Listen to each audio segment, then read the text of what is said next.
La mer Noire semblait calme ce jour-là, comme figée dans une attente silencieuse. Pourtant, au-delà de l'horizon, quelque chose se préparait.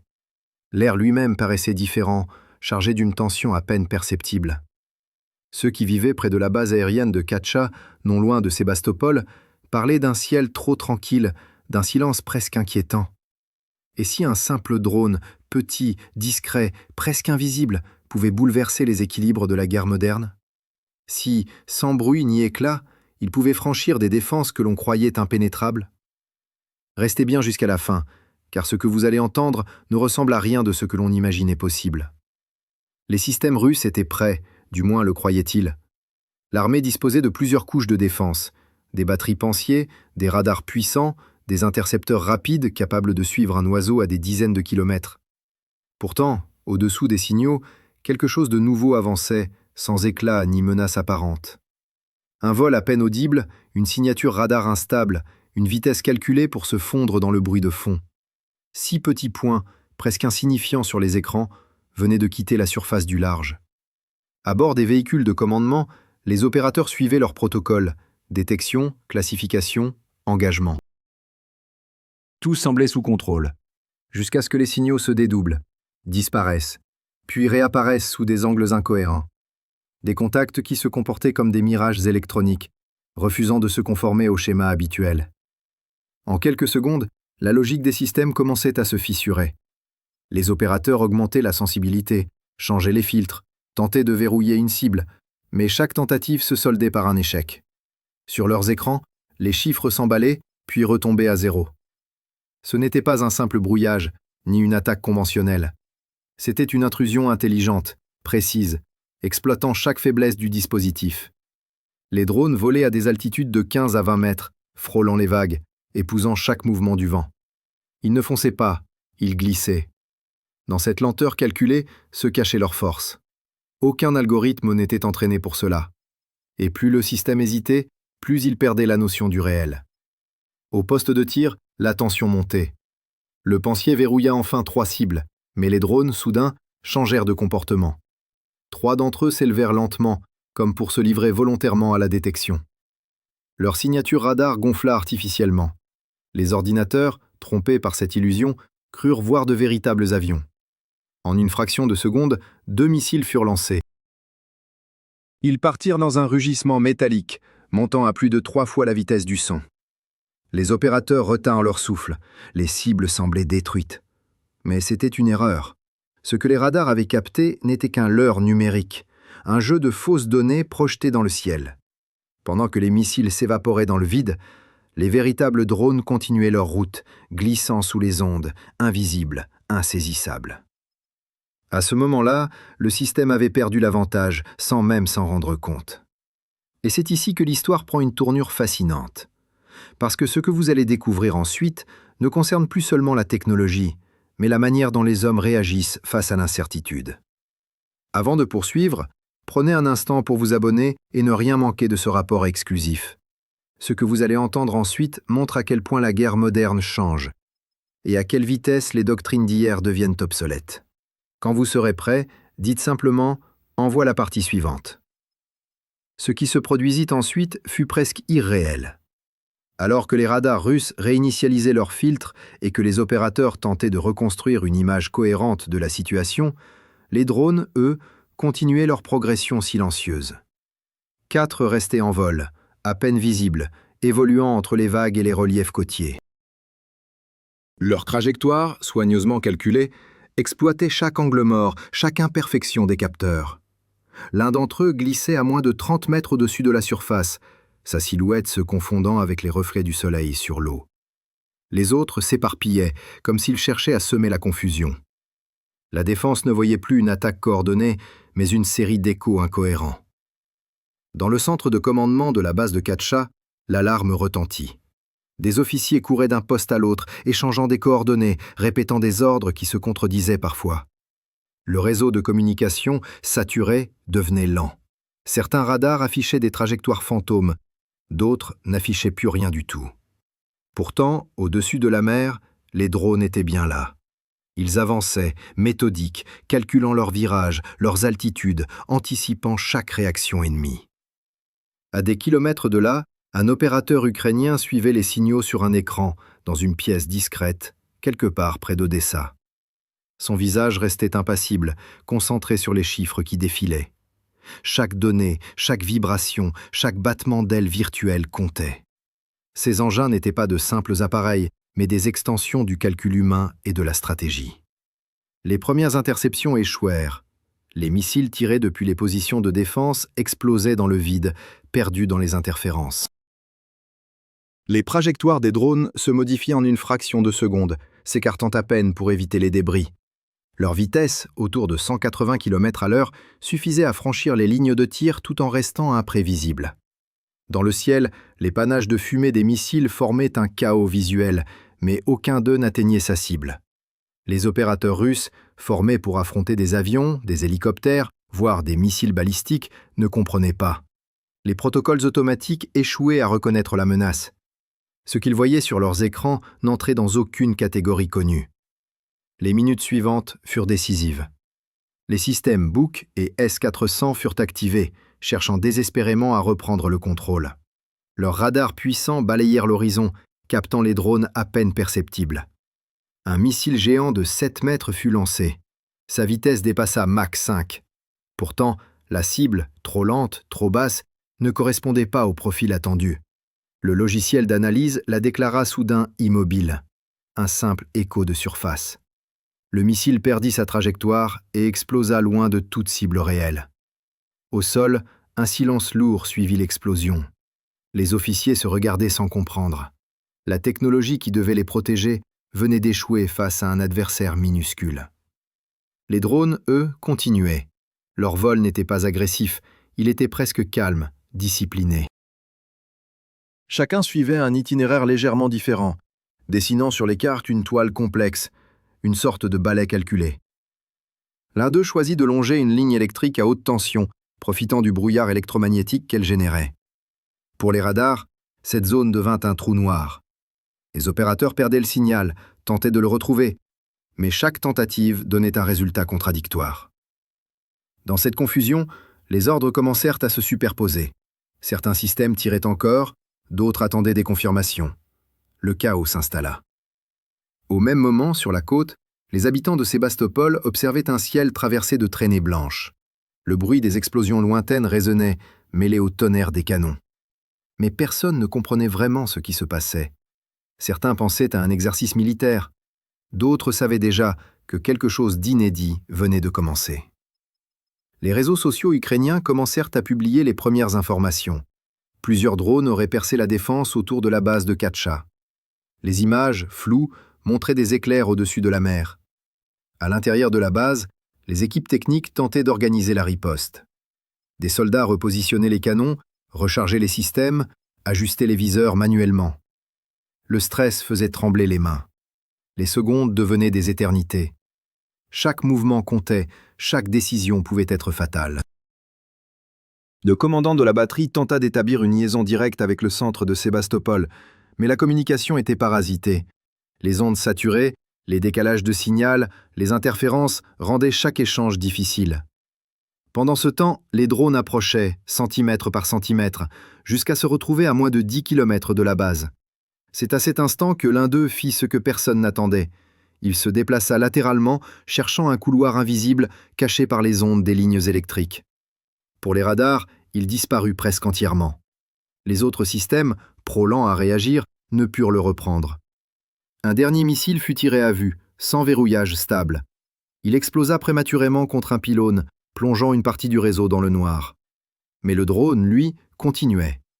En quelques secondes, il entra dans la zone de la base. Là, les technologies les plus avancées laissèrent place à l'instinct humain. Des soldats coururent vers une ancienne pièce d'artillerie de 23 mm. Ce canon, vestige d'une autre époque, fut dirigé à la main. Les tirs crépitèrent, remplissant l'air d'étincelles. Le drone semblait danser entre les balles, glissant, insaisissable. Puis, à une distance de moins de 2 km, il changea brusquement d'attitude. Ses capteurs visuels s'activèrent, scannant la zone, comparant les formes. En quelques secondes, il identifia une cible, un avion de transport posé sur l'aire nord de la base, entouré de camions de carburant.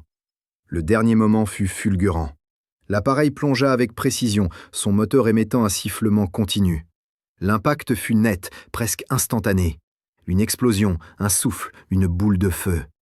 Les flammes s'élevèrent au-dessus de la base, visibles à des kilomètres. Le sol vibra. Des sirènes se déclenchèrent dans toute la région. Le drone avait atteint sa cible. Quand la fumée retomba, le silence revint, mais il n'avait plus rien de paisible. Les soldats restaient immobiles, incapables de comprendre comment une machine si petite avait pu déjouer tout un réseau de défense moderne. Dans les minutes qui suivirent, des rapports commencèrent à affluer. Les analyses préliminaires montraient que les systèmes n'avaient pas échoué par manque de puissance, mais par excès de confiance. Ce que l'attaque venait de démontrer, c'est que la guerre avait changé de nature. Mais cette histoire ne s'arrête pas là. Ce qui allait être découvert dans les heures suivantes allait bouleverser toutes les certitudes jusqu'à celles des plus hautes sphères militaires. Pour comprendre la portée de ce qui s'est vraiment passé, restez bien jusqu'à la fin. Ce que révèle la dernière partie de ce rapport dépasse largement la portée d'un simple incident militaire. Dites seulement « envoie la partie suivante ». Les heures qui suivirent l'attaque plongèrent les autorités dans un silence inhabituel. À Moscou, les premiers rapports techniques commencèrent à remonter par fragments, chacun tentant d'expliquer comment une base protégée par les systèmes les plus sophistiqués du pays avait pu être percée par de simples drones. Les experts militaires, d'abord prudents, finirent par reconnaître que quelque chose d'inédit venait de se produire. Ce n'était pas un échec de matériel, ni un manque de vigilance humaine, mais une rupture dans la manière de penser la guerre.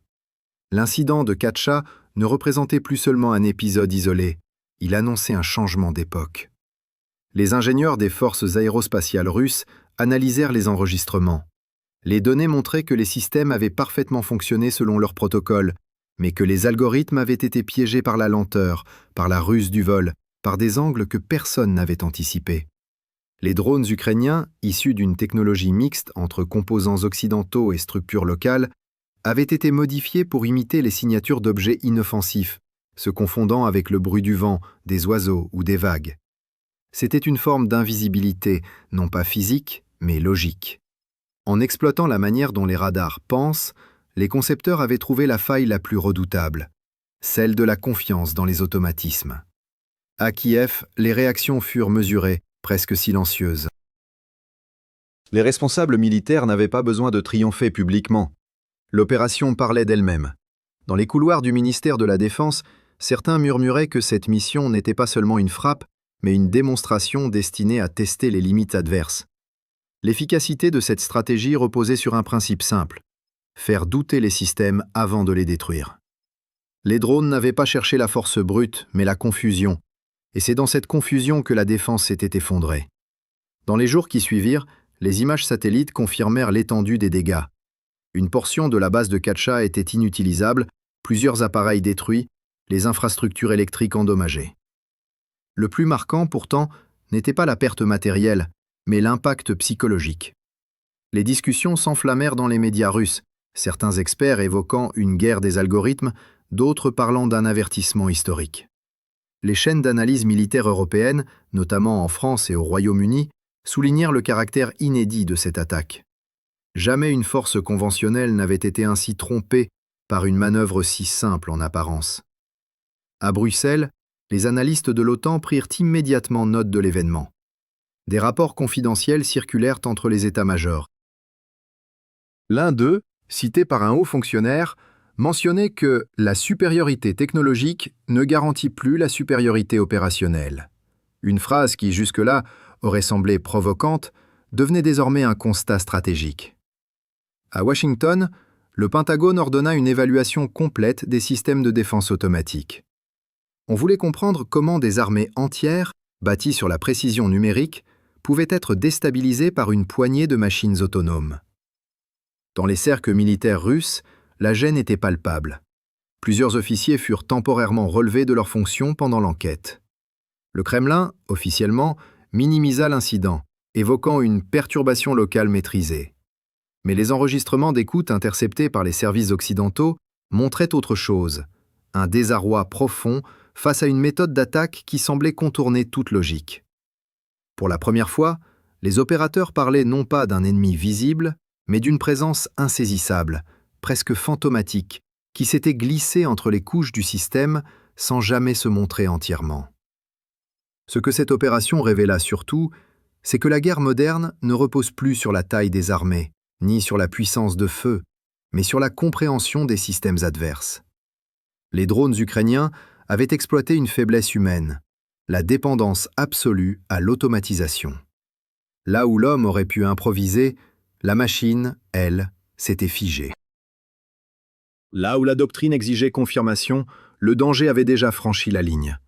Le résultat fut brutal.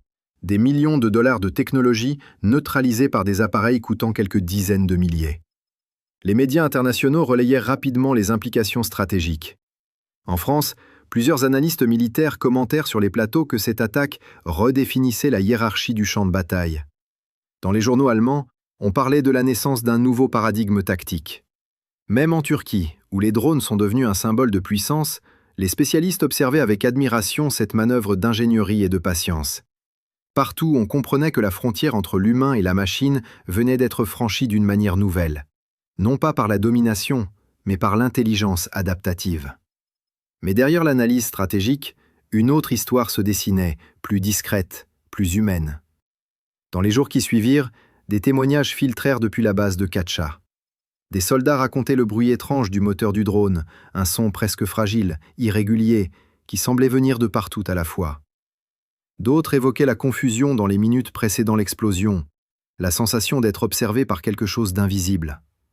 L'un d'eux confia à un journaliste que ce moment lui avait fait comprendre que la guerre moderne ne donne plus le temps de comprendre ce qui arrive. À Kiev, dans les cercles de conception militaire, on célébrait silencieusement le succès de ce qui allait bientôt être connu sous le nom d'approche adaptative. Un concept né dans l'ombre, développé par une nouvelle génération d'ingénieurs et d'opérateurs, alliant code, tactique et psychologie. L'idée n'était pas seulement de frapper, mais de faire douter, de désorienter, de forcer l'adversaire à se battre contre ses propres protocoles. Cette attaque n'avait pas seulement détruit un avion, elle avait détruit la certitude que la défense pouvait tout voir. Les analystes occidentaux commencèrent à évoquer une forme de guerre asymétrique du futur, où la puissance ne serait plus dans la taille ou le nombre, mais dans la subtilité.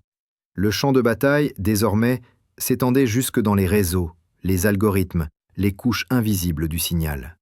Et chaque hésitation, chaque milliseconde de doute pouvait décider de la victoire. Quand la poussière retomba définitivement sur Katcha, ce n'était pas seulement la trace d'une explosion qui restait, mais celle d'une leçon stratégique d'une portée immense. Les doctrines allaient devoir changer, les formations être repensées, les technologies réévaluées. Ce n'était plus la guerre de la vitesse, ni celle du feu, mais celle du calcul, du silence et de la précision absolue. Ce que l'histoire retiendra de cet épisode, c'est qu'un conflit peut se jouer non pas sur un front visible, mais à l'intérieur même des systèmes qui prétendent protéger. L'intelligence artificielle, les algorithmes de décision, la chaîne numérique de défense, tout cela venait d'être mis à nu. Le monde venait d'assister